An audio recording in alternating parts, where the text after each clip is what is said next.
Hello, everybody. Happy Wednesday.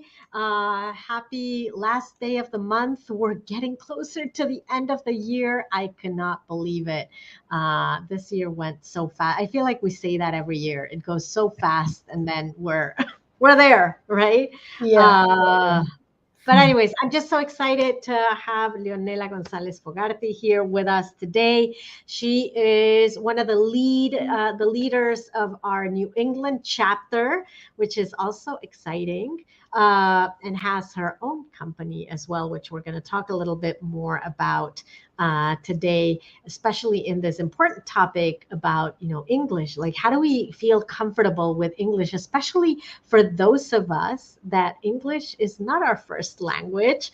It's our second, or in some cases third language, and it makes us feel uncomfortable in a lot of cases. And I've been speaking English since I was 4. I can almost say that it was my first language, and still sometimes I feel like I don't understand what people are telling me, or I don't get conversations. So I can only imagine, what it's like for many other people, and that stops us. That's an important barrier for growth, and for many of us professionally and personally, and on a business, to be able to grow and create the impact that we can in this beautiful country of that we're living in today. So what you're doing is incredible in order to be able to help people feel more comfortable when the language that you're in is not your first language. But we're going to talk a little bit more about that. But I first want to hear from you, like, what sparked this journey that you're in to be able to help others in this way? Well, first of all, thank you for this opportunity. It's my honor to be here in this Cafecito, and I'm very excited to share my journey with all the community of United Latinas. What started my journey was my own experience learning English as an adult. I was 27 when I first learned English. So I came here. I am originally from Venezuela. I am an educator, and I came here to do a master program to learn about computers and technology.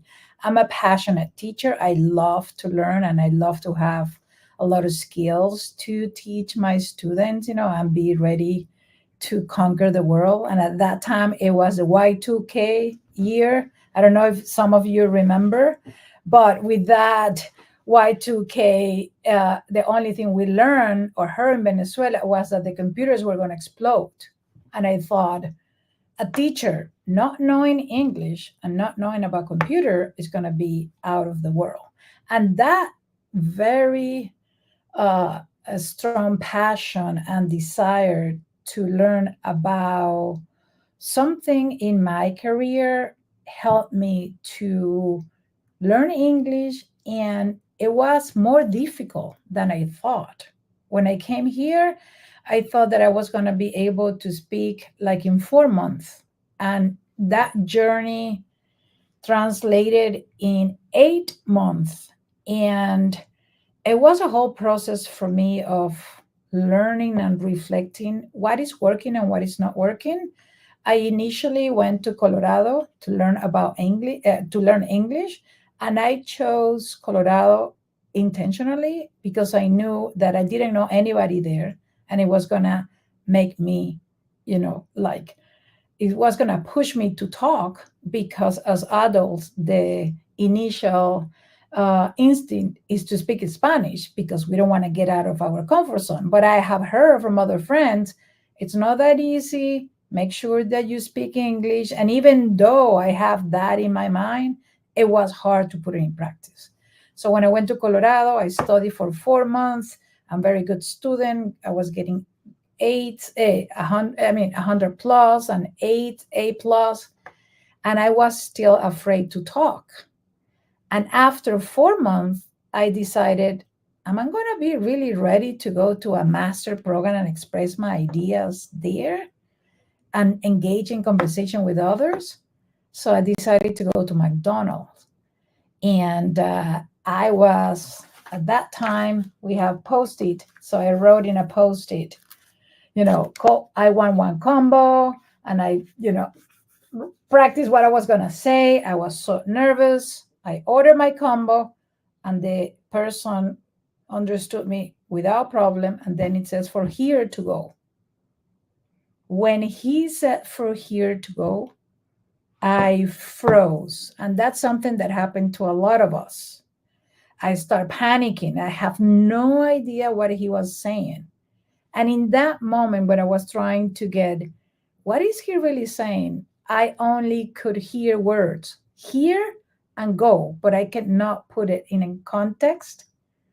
I ended up saying, no, I am from Venezuela, because I thought he was asking me, are you from Venezuela? And with that moment, I would say 27 years ago, it was the beginning of this company that I started, 8 years ago, and is now here because as adults, we know about the world. We know who we are. It's just that it's such a different experience to be ourselves in English. And I started to reflect what's working and what is not working. And can I speak? Can people understand me? And since then, I ended up learning English, did one mastering to learn about computer and technology, ended up teaching Spanish in a two-way program in Framingham Public Schools. And I became an English teacher without having that in my life, in my plans. So my own experience, and then seeing that for more than 23 years of experience that I have had teaching in multi-language programs and cultures for adults, we still keep teaching us with grammar. And we don't need grammar at the beginning. We need the ability to understand, to communicate, and repeat that many times until we build the confidence to express who we already are in English. So that's where I am. I don't know if that was too long. No, but I think you touch on a lot of great points because it's not that we don't know.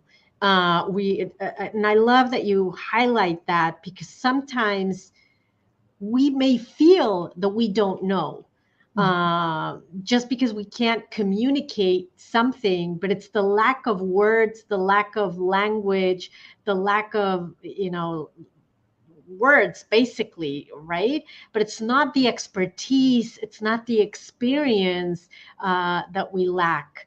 And I think until I heard you, I was like, of course, many of us have multiple certificates and masters and PhDs and years of creating positive impact in our countries, and then suddenly we come and it feels like we can't express that, and that then stops us, and that's where all of your certificates on the wall suddenly become worthless. But it's because we can't even say what that is because of the language, and that impacts our lack of self-confidence, and then like from there everything else, right?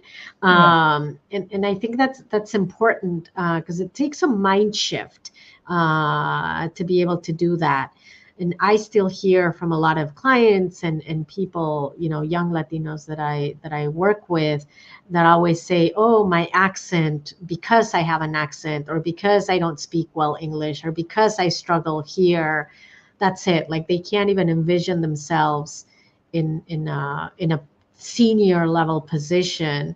So it does require a mind shift.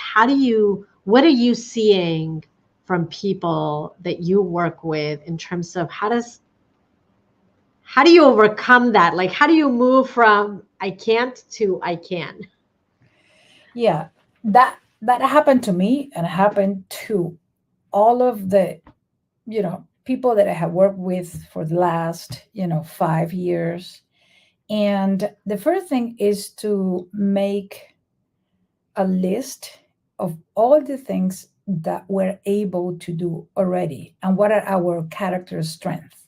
For example, I am a triathlete. I used to be a triathlete, and I am a marathoner. So when I came here, that helped me to have the discipline to connect with English every day, you know. So one is, what are some of characteristics, personal or professionals, that you have that you're good at it? Because that's what we bring to the table whenever we have an opportunity. And we need to have those very clear, because when we have the challenge to get that confidence, because at the beginning it's not that easy, we need more repetition, we need to feel more comfortable. Those list, you know, those characteristics are the ones that are the foundation to transform the challenge in the opportunity. So that's the first thing. The second one is, we need to shift our mindset that, how do we actually start understanding more people, and how do we expand our vocabulary? For years, I became a linguistic, you know, without knowing, and studied here in Massachusetts. And all the theories about how we acquire the language, I don't know why in the field we keep teaching grammar first before we help us to tune the ear by the natural way we acquire a language, which is just how we did with our parents, you know. Our first language, we hear, oh, would you like milk? Would you like milk? The third time you hear, would you like milk? The brain acquire that, and that's a process that the brain does it. We are not even conscious about it. So I don't know why in our field we have put all the intention in grammar, and through years we have demonstrated that it doesn't work that efficient with people. So with that in mind, and being a linguist and teaching them kids, when I taught kids in Framingham and in a two-way program, kids want to talk, they want to belong. So making that shift is, okay, first of all, I need to immerse myself, and I accelerate the process, and I can expand my vocabulary by connecting with things that I really like and enjoy. Because that way, the filter of feeling insecure or that I don't know, I can easily understand better. First, because I like to do that, and that's something that I do probably, you know, in Spanish or in my native language, or because I'm so passionate about learning about something, so I have already motivation, and that helps us to reduce the, you know, the anxiety. On, we will have it at the beginning, but then we overcome that faster because we jump into the experience and start talking without thinking. Once we get to that, we need to repeat that every day. And like I say, my student, have breakfast, English, a little bit of lunch for English, a little bit of dinner, and it's pretty much be who you already are in English. Like you talk to your mom in a WhatsApp, you know, are you doing that? And that's how we walk people to that. Can you talk about your family in English? Then can you talk about what you do in a meeting? So all that, like daily immersion based on listening, speaking. And the other piece is, be aware when we feel stuck, you know, or we feel nervous, because we need to give space for that and say, okay, I'm nervous. What can I do? I encourage a lot of my students, we need to accept and recognize is part of our process of protecting ourselves also, because we feel threat in that. And after that, we realize, well, if I make a mistake, it's part of the process. Sometimes I mean, I learned English when I was 27 years old. I've been teaching for all this year. I now am married to an American, so I now have like the fully immersion, like almost 24/7. And still there are words that I don't hear. And it's not because I don't want it. It's the brain that has had more Spanish than English, you know? So it is a process that is not our fault. where we make mistake, and we need to change that. Mistakes are opportunities that the brain is saying, oh, you know more, let's keep on going, let's keep on going. And I know that's challenging because we are so trained of, oh, this is not correct. However, if we connect with our entrepreneurial journey, everybody says, fail as many times as you can, because if you do it more, you learn more and faster. That applies to our journey learning English as adults. And that's key. And I have seen with my students, the one that understand it's all about listening more, speaking more, and do my best every time. The ones that can shift that at the beginning, they accelerate the process and they get faster results because of that. I love that. And you touch on a lot of very important points. First, about that mindset of mistakes, because I think it applies not only to this, but to our everyday, right? We've been taught that mistakes are wrong, and therefore we have that belief. And this is just one more thing that reinforces it. But if we shift that mindset to mistakes are a natural process, are a natural part of learning new things and growing, then it not only will help us in the English process, but in everything that we do, right? Because it'll help us move out of our comfort zone and try new things that we hadn't before. So I love that shift in mindset. And then the other thing is, and I keep reading this more and more, which I'm glad that I am, and hopefully a lot of people are seeing it the same way as well, is this belief that the fact that we speak two languages, even Yeah, if the second one is like masticado, yeah, yeah. right? It means that we are revolutionized in that way because we're making this additional effort that others are not, right? So it's feeling proud. It's not about making ourselves feel less than. Actually, it's about making us feel more than, because we're doing something that other people are not. So it just helps with the empowerment, with the confidence building, so that we can then shift that mindset from a negative belittling to, hey, I'm trying to do my best here. Give me a break, give me a moment, right? And I think that's important. I love that. Question then, because we are in a digital world. Well, two things. We're in a very fast-paced environment where it feels like we don't have time for anything other than our day-to-day. So I like what you're saying about, have your English for breakfast and then a little bit for lunch and then for dinner. But sometimes it feels like I don't even have time for breakfast. So, there might be the belief, right, that there is no time to be able to create these spaces for practice if I don't have that ability.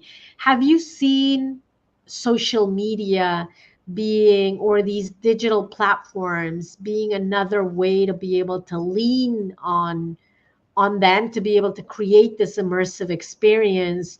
Or do you feel like not really, they don't help?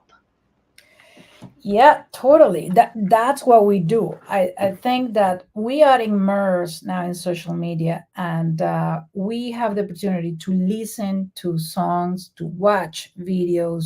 We can take courses in English. So now the access to information related to our own field or even daily life, it is in English.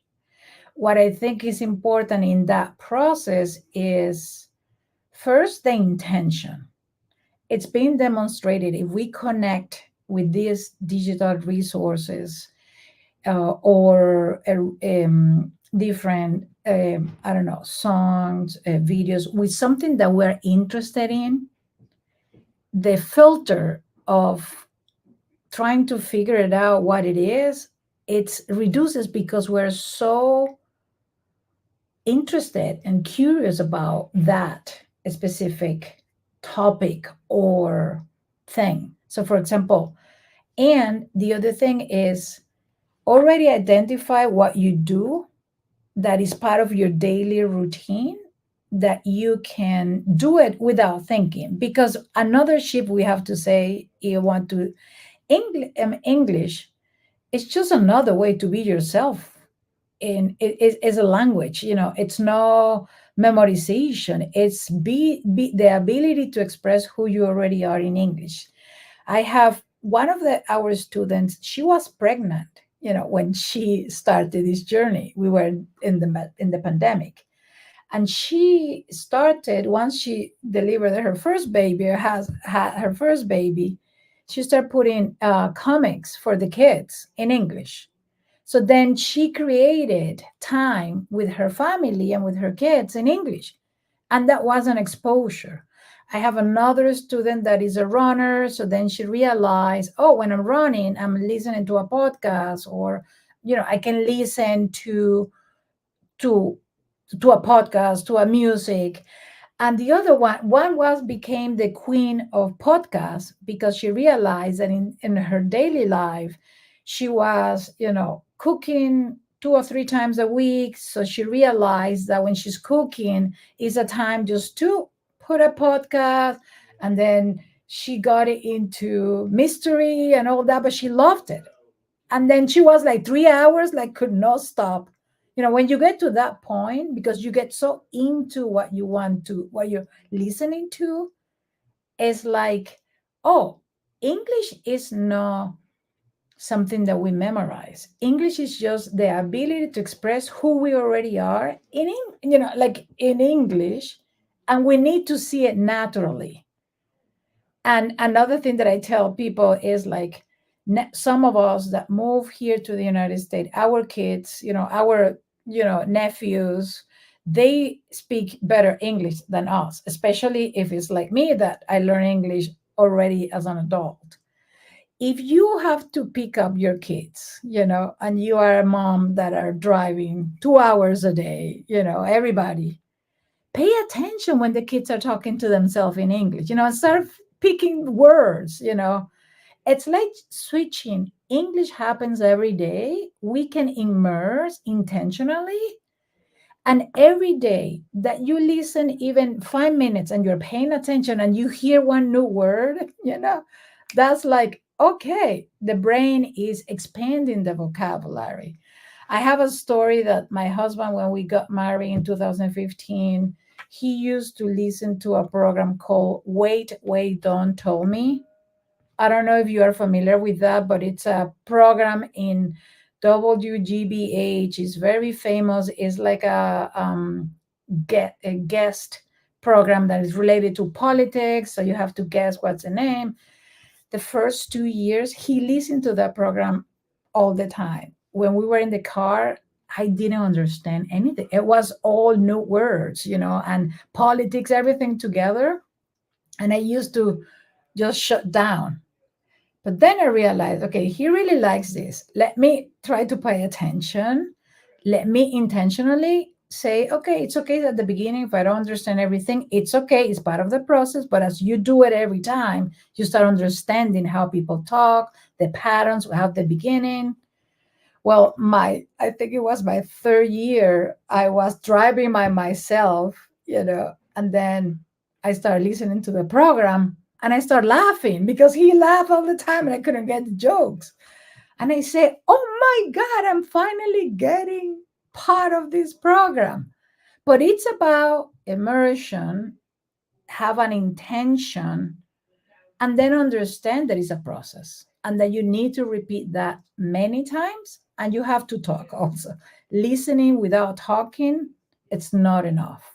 So that's what I say to people. I love that, and what I'm hearing in all of your stories is giving ourselves grace. That Yeah. this is a process, because you, like you said, you thought that you were gonna, be able to do this in 4 months, and it took you significantly longer than that. And I know people that have been doing that for years and still feel that they can't even get a word across. And it's just giving ourselves grace, that for each of us, I imagine it's a different journey and it's a different way. I love the immersion recommendation, and we just need to figure out, like, not give up, because we get frustrated easily through these interactions, and that there's a community that always supports us, and that's what we're here for in United Latinas, to Yes, support us yes. as part of that process as well. So thank you, Leonela. Where can they find you? Where can, a lot of our members, if they're interested, if they know of somebody, or them themselves want to like fine tune their English, where can they find you? They can find me in LinkedIn, Leonela Gonzalez-Fogarty. They can find me in Instagram, English for L Network. And yes, please reach out. I'm about to start the last program of this year with women professionals and entrepreneurs, Latinas living in the US. And it's my first full group of women living. So make sure that if you know someone that need that boost and that space, we are ready to whoever is ready to make the shift. You mentioned that when I was 4 months and then I realized this is long, it's taking me longer. It's not about speed. It is about really making the shift. If you want, you can do it, and we are here to help you and guide you in the process. Our one of our slogans is it helped me a lot. Find your way no matter what. Every time you connect with English, find your way no matter what. We're here to guide you. Thank you. Awesome. Thank you so much, Lena. This was wonderful. And we'll definitely continue to share those data points and that wisdom, and be a collective sort of source of support in this immersive journey that, Yeah. that we all like. Even myself, like, I love the part of the vocabulary, right? Because that's something that I struggle with a lot. I've like trying to grab my words. I know what I want to say, but I'm like, I don't know what that word is. But anyways, thank you so much, Leonela, for being with us here today. Thank you, everybody. Don't forget to continue to listen to us every Wednesday at 1 p.m. We still have a couple of more events through November, and then we'll take a little rest in December, and then we'll come back in January, lock and loaded with a lot more things. But stay tuned for all the things that we're going to have in November still for a couple of more weeks. And stay connected. Have fun in everything that you do, and hope you have a wonderful rest of your day wherever in the world you are. Thank you so much, Leonela. Thank you. Bye bye. Have a good one. Bye. You too.